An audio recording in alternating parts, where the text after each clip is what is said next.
Hello friends, next video में अपने channel लेके आ चुके। ठीक है, अपने चैनल पाथफाइंडर एकेडमी से पढ़ो। ठीक है, आज हम पढ़ने वाले हैं टेंस। ठीक है, टेंस में ऑलरेडी हमने पास्ट प्रेजेंट का पूरे 4 अभी तो पढ़ चुके हैं। पास्ट स्टार्ट कर दिए थे। पास्ट स्टार्ट करने में आपको पास्ट इंडिफिनिट हमने ऑलरेडी पढ़ा चुके हैं। आज हम पढ़ने वाले हैं पास्ट कंटिन्यूअस टेंस। क्या पढ़ने वाले हैं? पास्ट कंटिन्यूअस टेंस पढ़ने वाले हैं।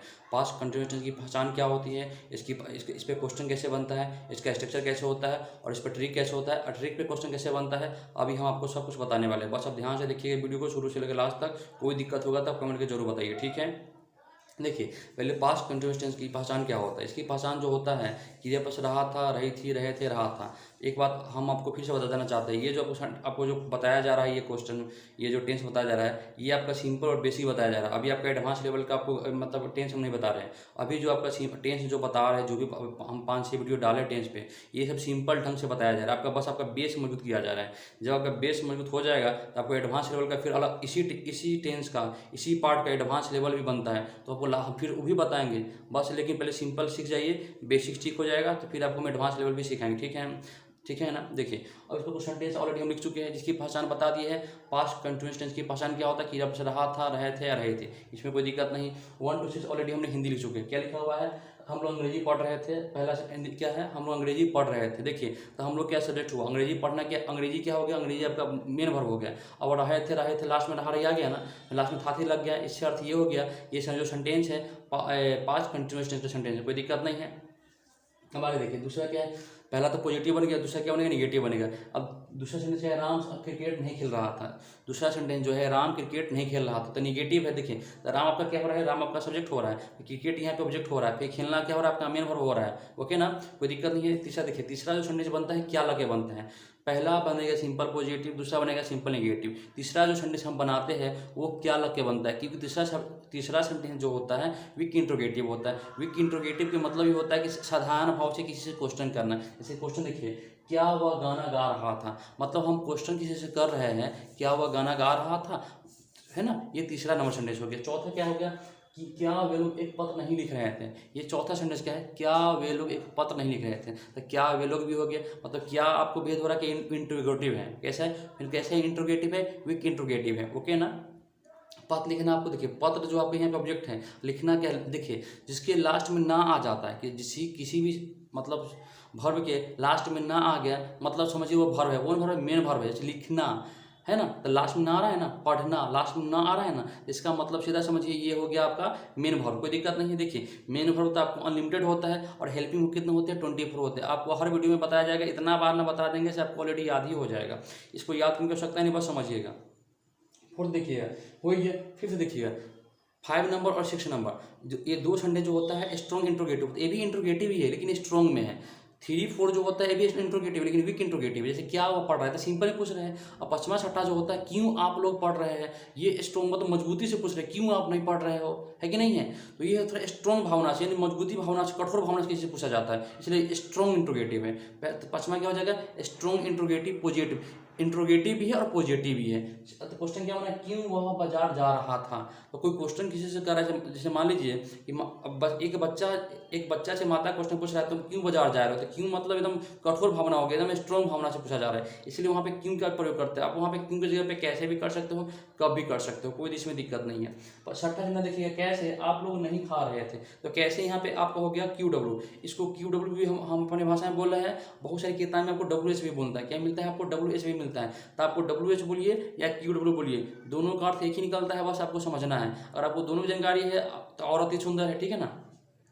तो 1 to 6 आपको हिंदी ऑलरेडी बोर्ड में लिखा हुआ है, इसको आप देख लीजिए। अब देखिए 1 to 6 इसका स्ट्रक्चर कैसे बनता है। तो यहाँ लिखा हुआ है सब्जेक्ट प्लस वाज या were plus be for object extension, कोई दिक्कत नहीं। सब्जेक्ट प्लस वाज या were plus be for object extension. Was या वेयर मतलब इसका मतलब ऑब्लिक हुआ, इसमें इसको एक को लेना है। दूसरा देखिए सब्जेक्ट प्लस वाज या वेयर प्लस नॉट, क्या आप समझे। सब्जेक्ट प्लस वाज या वियर प्लस नॉट भी फॉर ऑब्जेक्ट एक्सटेंशन। आप यहाँ पे वाज या वियर के बाद यहाँ नॉट जो लगाया है, आप इसको भी एक शॉर्ट को भी कर सकते हैं। क्या कर सकते हैं, देखिए बोर्ड पर, जैसे मान लीजिए अब यहाँ सेंटेंस बना हुआ है वाज या वियर प्लस नॉट, जो अब यहाँ पे वाजंट या वेंट भी कर सकते हैं, ऐसे कर सकते हैं, वाजंट या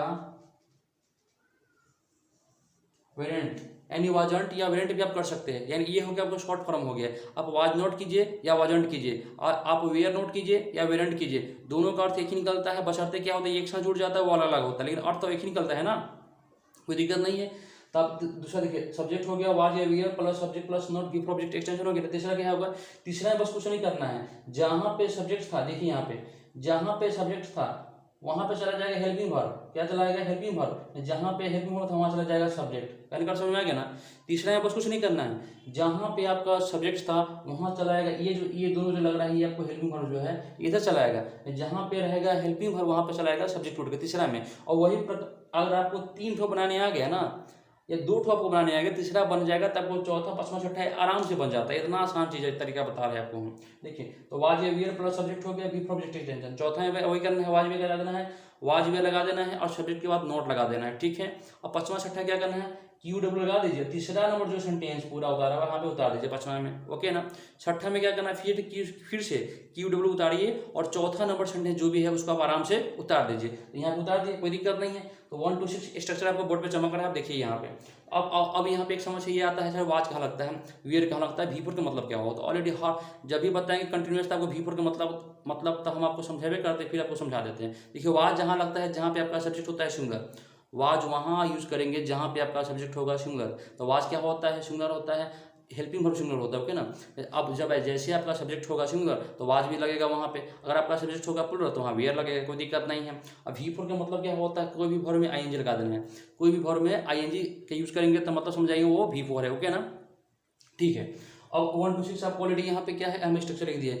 1 to 6 ऑलरेडी हमने यहाँ पे इंग्लिश में बना के आपके सामने रखे हुए, बस आप देखिए ध्यान से। आपकी इसलिए बना दिए कि समय कम लगेगा, मेरा भी कम समय लगेगा, मैंने आपको बहुत जल्दी समझा। जितना छोटा वीडियो रहा था आप उतना जल्दी देखिए, इसको समझने की कोशिश कीजिए, ठीक है ना।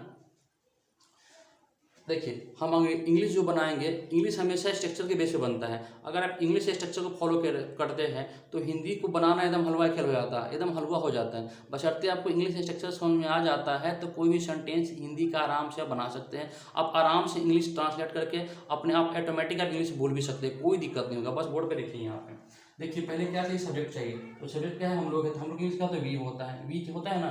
तो वी तो आपका प्लुरल होता है, तो वी के साथ जब आपका सब्जेक्ट होगा प्लुरल तो क्या लगता है, वियर लगता है। तो वियर भी लगा दी, देखिए उनको शब्द यहाँ देखिए, सब्जेक्ट के बाद वाज या वियर को एक लेना है। जब आपका सब्जेक्ट होगा सिंगुलर तो वाज आएगा, जब आपका सब्जेक्ट होगा प्लुरल तो वियर आएगा।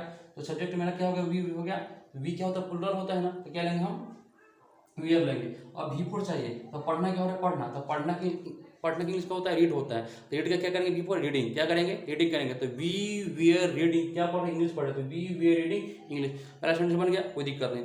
दूसरा सेंटेंस आप देखिए, फिर देखिए आप स्ट्रक्चर पे, सब्जेक्ट है, क्या चाहिए, सब्जेक्ट। इसमें क्या है, राम है, तो राम यहाँ डाले हुए, देखिए राम लगे हुए।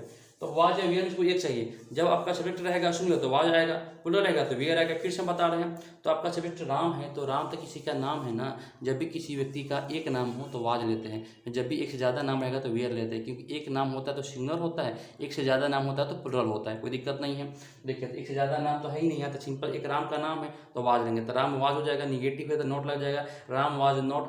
काम क्या हो रहा है इसमें, खेलना। तो खेलना के इंग्लिश क्या होता है, प्ले होता है, लेकिन V4 यहाँ करना होता है, Ram was not playing cricket. कोई दिक्कत नहीं है, ऑलरेडी यहाँ लिखा हुआ देखिए, Ram was not playing cricket. अब देखिए यहाँ पे राम वाज नॉट को आप राम वाजंट भी कर सकते हो, ये शॉर्ट फॉर्म हो गया। वाज नॉट करो या वाजंट करो, वाज नॉट करते हुए भी सही है, वाजंट करते हुए भी सही है। बशर्ते आपको आप बनाते किस ढंग से, या एग्जाम में क्वेश्चन किस बेस पे पूछा जाता है इस पर डिपेंड करता है, लेकिन आपको बुद्धि दोनों का होना चाहिए, ठीक है ना। क्योंकि एग्जाम कभी शॉर्ट फॉर्म पूछ सकता है, कभी बेस फॉर्म पर पूछ सकता है। बुद्धि आपको रहेगा तब ना बना पाइएगा हो। जैसे देखिए, वाज या वेनुस को एक आपको चाहिए, क्या चाहिए, वाज या वेनुस आपको कोई एक चाहिए। तो सीधा बात समझिए, वाज कहाँ लगेगा, वाज वियर कहाँ लगता है। तो यहाँ पे सब्जेक्ट देखेंगे, यहाँ पे एक सब्जेक्ट चाहिए, क्या है, सब्जेक्ट है। इसमें सब्जेक्ट क्या है, वह है, वह क्या, वह गाना गा रहा था। तो रहा था है, वह है, तो वह के इंग्लिश क्या होता है, ही होता है। वह के इंग्लिश ही भी होता है। लड़की रहेगा तो सी लगाएंगे, लड़का रहेगा तो ही लगाएंगे। तो यहाँ पर ही लगेगा क्योंकि रहा था लगा हुआ है, था लड़का में लगता है, थी लगती है लड़की में, ओके ना। तो देखिए, तो वाज यहाँ लगाएंगे अकॉर्डिंग टू स्ट्रक्चर के अनुसार। तो वाज लगा दिए यहाँ पे, देखिए अब क्या चाहिए, सब्जेक्ट चाहिए, तो ही लगा दिए यहाँ पे। देखिए अब क्या चाहिए, V4 चाहिए। तो काम क्या हो रहा है, गाना गाना। तो गाना का क्या होगा, सिंगिंग।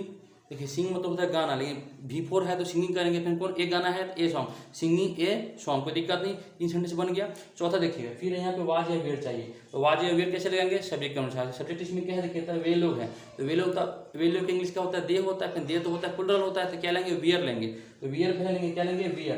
तो वियर यहाँ पे ले चुके हैं।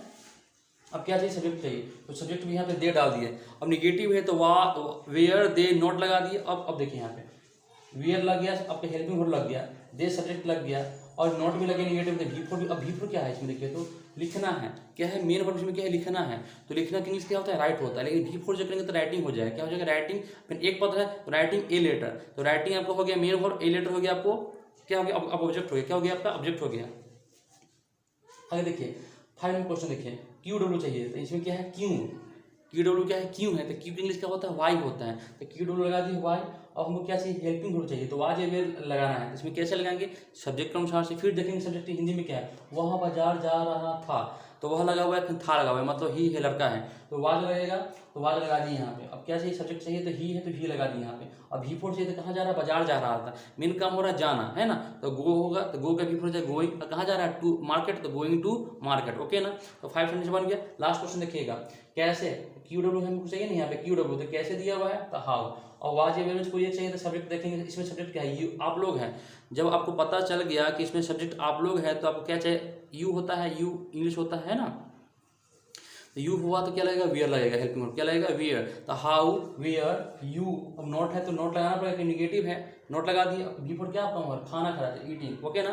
तो इतना तो आपको समझ में आ गया होगा 1 to 6 हिंदी कैसे होता है, 1 to 6 स्ट्रक्चर क्या होता है कैसे होता है, और 1 to 6 इंग्लिश कैसे बनता है ऑलरेडी बना चुके हैं, अब बोर्ड पर ऑलरेडी लिखा हुआ आप देख सकते हैं, ठीक है। अब आपको कुछ स्पेशल बात बता देते हैं। देखिए ये क्वेश्चन था आपको सिंपल बेसिक बनाने का तरीका पता चल गया। अब आपको हम बताते हैं, हम आपको ये बताना चाहते हैं इसका कुछ ट्रिक भी होते हैं, कुछ ऐसे वर्ड होते हैं अगर उस वर्ड का यूज और किसी भी सेंटेंस में होता है तो सीधा आप समझिए वो जो सेंटेंस है या वो जो वर्ड है वो पास्ट कंटिन्यूअस टेंस का ही वर्ड रहेगा, ठीक है ना, सेंटेंस रहेगा। देखिए उस वर्ड के लिखा हुआ है then, that time, those day, through line, all day या ऑल नाइट। इस वर्ड का चर्चा किसी भी सेंटेंस में अगर होता है ना, इस वर्ड की चर्चा किसी भी सेंटेंस में अगर होता है तो आपको दिमाग में सीधा सी बात आना चाहिए, वो सेंटेंस हमेशा हो जाएगा पास्ट कंटिन्यूअस टेंस के स्ट्रक्चर पे ही सॉल्व होगा, ठीक है ना, कोई दिक्कत नहीं है।